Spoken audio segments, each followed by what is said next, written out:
Alors, je disais, j'ai travaillé pendant des années avec les fillers mésoesthétiques et je trouve que c'est un bon produit. Alors, je suis là pour partager un petit peu les idées avec vous et répondre aussi à vos questions. Alors, le filler ou bien l'acide hyaluronique en général, il est très utilisé en matière de médecine esthétique et c'est un pilier. Pourquoi? Parce que il aide d'abord à la qualité de la peau, il aide à stimuler le collagène et les fibroblastes, mais aussi il donne du volume.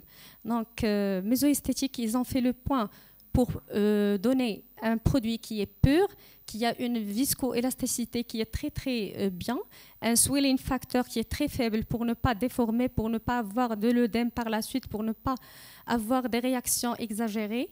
Et aussi, il a une durabilité clinique qui est testée par des études et que je peux moi-même confirmer. Alors, on a 3 références. On a le périoculaire qui est moins réticulé, qui est fait pour la région sous-orbitaire et la région périorbitaire. On a l'intense qui est très réticulé, qui est fait pour la projection des volumes et pour le menton, etc. Pour le jawline aussi, pour les joues. Et on a le global qui est plutôt doté de ces caractéristiques malléables, c'est-à-dire qu'on peut l'utiliser au niveau des lèvres et aussi des zones mobiles comme les sillons nasogéniens.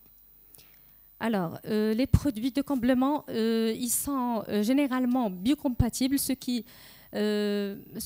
explique le faible risque c'est-à-dire d'allergie.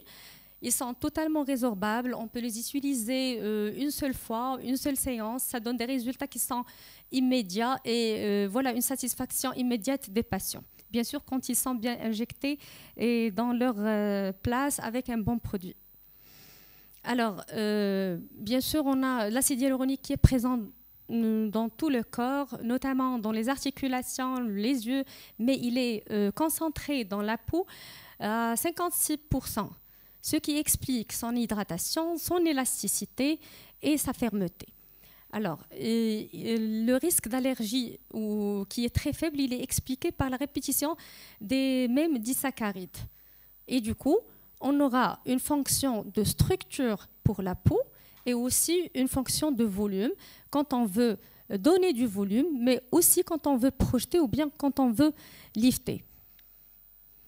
Alors, l'acide hyaluronique au début, c'est une poudre qui va être diluée par du sel de sodium. Par la suite, on va obtenir un gel qui est très liquide et qui n'est pas stabilisé, qui va bien sûr être très rapidement dégradé par le corps. Et du coup, on rajoute des structures pour la réticulation qui sont les BDDE. Donc, après avoir rajouté les BDDE, on a un gel qui est réticulé. Et puis par la suite, c'est la particulation qui va donner différentes références des fillers qui sont injectés dans de zones qui sont complètement différentes. Alors, ceci est expliqué par les phénomènes de viscosité et d'élasticité. Alors, tout ce qui est liquide a un aspect visqueux. Donc la viscosité, c'est la résistance d'une substance à l'écoulement. Et l'élasticité, c'est plutôt la capacité d'un matériel à récupérer sa forme après avoir été déformé. C'est-à-dire quand on met un filler au niveau des joues, même si on presse la joue, tout revient sur place. Et cette capacité viscoélastique qui est bien faite, qui permet de donner un résultat naturel quand les patients font des mouvements ou bien quand on sourit, etc., on ne peut pas réellement, si le filler de bonne qualité, il est bien injecté au bon endroit, on ne peut pas remarquer que cette patiente elle est injectée. Alors maintenant, le comportement viscoélastique, c'est quand on joint l'aspect visqueux à l'aspect élastique. Et c'est là qu'on parle des spécificités G2' et G'. Alors là, j'ai mis un peu des trucs pour vous expliquer. Quand on a de l'eau ou bien de l'huile, ce sont des liquides. Et avec la réticulation, ça peut devenir des liquides qui sont viscoélastiques.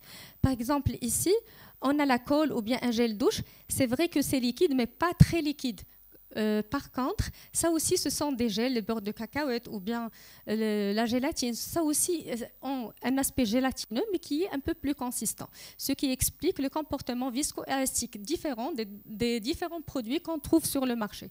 Que ce soit pour, par exemple, les skin boosters, ils sont très visqueux, ils sont très liquides.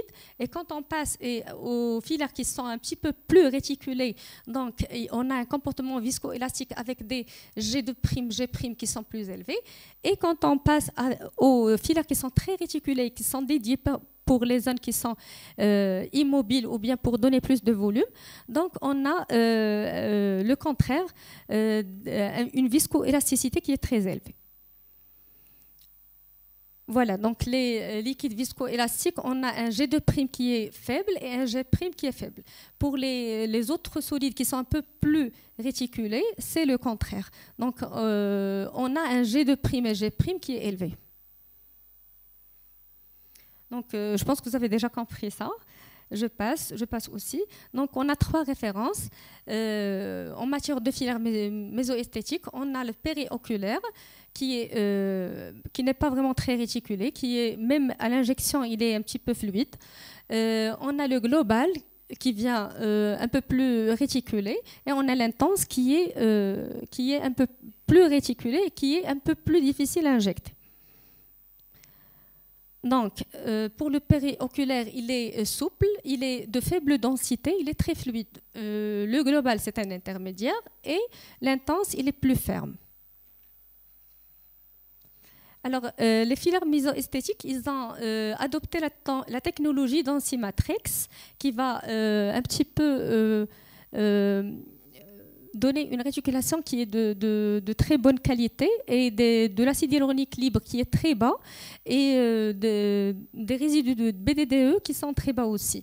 Donc ici, au microscope, on voit qu'il y a des mailles qui sont bien serrées et un peu l'air qui est très bien aéré, c'est-à-dire le produit il est très bien aéré. Le global, il est intermédiaire et l'intense, il est plus fort. C'est-à-dire des mailles qui sont un petit peu plus larges.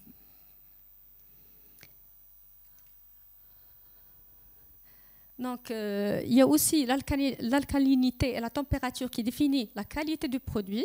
On a un degré de réticulation qui est élevé, mais moins de BDDE, et aussi une purification suite aussi à la stérilisation et un marquage CE. Alors, au microscope, on voit qu'il y a des particules de taille qui sont très petites et ceci pourra éviter la déformation du gel lors de l'injection. C'est-à-dire quand on est en train d'injecter, si on a un gel avec des particules qui sont plus grandes que l'aiguille, cela peut affecter le résultat par la suite. C'est-à-dire que le gel, il va perdre en qualité. C'est pour ça qu'il est recommandé d'utiliser les seringues qui sont avec le produit.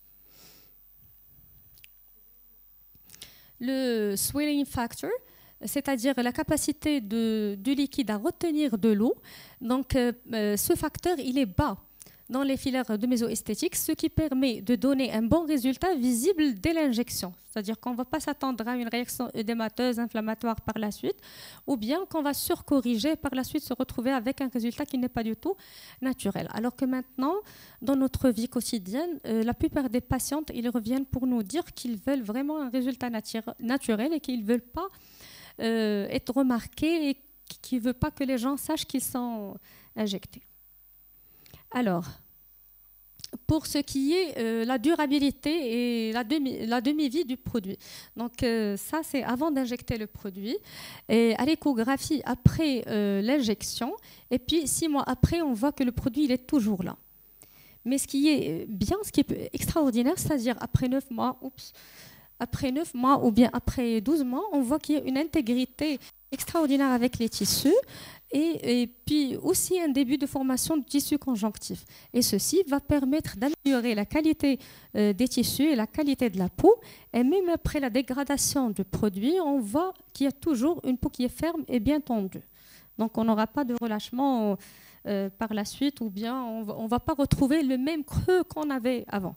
Et ça, je l'ai remarqué avec mes patients. C'est-à-dire qu'une patiente, par exemple, que j'ai injectée il y a 3 ans avec le mésofiller intense au niveau des pommettes, quand elle revient, je ne remarque pas qu'elle a toujours le creux qu'elle a eu auparavant. C'est-à-dire que la fermeté de la peau et la formation du tissu conjonctif permet un petit peu de faire la tension de la peau et le lifting de la peau. Et par la suite, on ne remarque plus le creux. On peut rajouter un peu de produit, oui, mais il n'y a plus la nécessité qu'elle avait avant. Voilà, ça c'est pour le global, et aussi pour l'intense, c'est la même chose. Voilà donc les 3 produits, je passe. Et donc plus le G' et G2' est élevé, plus on va vers l'intense. Plus il est faible, plus on va vers le périoculaire. Donc le filaire mésoesthétique, il permet de corriger, mais aussi de redessiner avec les différents produits qu'on a. Donc c'est-à-dire pour les rides du front, on peut utiliser le périoculaire, le global sur les rides au niveau de la glabelle, le périoculaire aussi, on peut l'utiliser au niveau des rides, au niveau des rides, c'est-à-dire résiduelles après l'injection de toxines. On peut l'utiliser au niveau des poches et des cernes. On peut utiliser par contre le global sur les rides péribuccales ou bien sur les rides au niveau des plis nasogéniens. Et pour l'intense, c'est pour le nez, pour la définition des pommettes, pour l'ovale du visage et le menton. Donc, les filaires mésoesthétiques ont une grande pureté en une seule phase. Ils ont une sécurité optimale. Ils maintiennent les propriétés viscoélastiques. Ils ont un moindre risque de nodules, une force d'extrusion qui est très faible, un swelling factor qui est très faible, une grande durabilité qui va jusqu'à 12 mois, et ils permettent une réparation des tissus et aussi une grande polyvalence où on peut injecter aux différents sites du visage. Alors, il faut bien sûr retenir et bien maîtriser l'anatomie et la vascularisation du visage avant d'injecter. Et voilà, je vous remercie.